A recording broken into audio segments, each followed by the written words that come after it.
Kag sa Good Vibes, Miss Bacolod sa Miss Universe Philippines ang nanginunod sa pila ka mga social media pages nga nagatutok sa beauty pageant. Buwas na ang Coronation Night.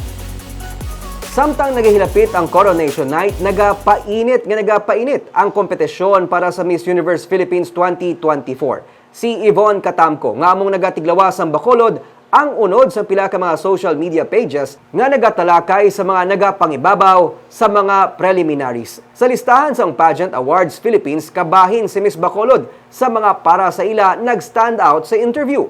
Ginsiling naman sang page nga Becky's of Pageantry nga si Miss Bacolod hindi man magpaperde sa kagwapa. Sa The Crown PH naman nga page, ginlakip si Miss Bacolod sa evening gown standouts. Buwas may baluan kun bala, magapangibabaw pagid man si Yvonne sa Coronation Night. Yaring porsyon sang sabat ni Miss Bacolod sa preliminary interview. Now, you have a lot of love for your mom. How does she feel about your pageant journey? It's personal. So, my mom is so happy that I'm here.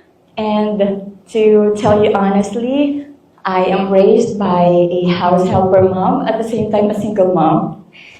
That is why I am so proud of her. At the same time, proud of my journey of being here in Miss Universe Philippines, because after all, everything we've been through, I've been here.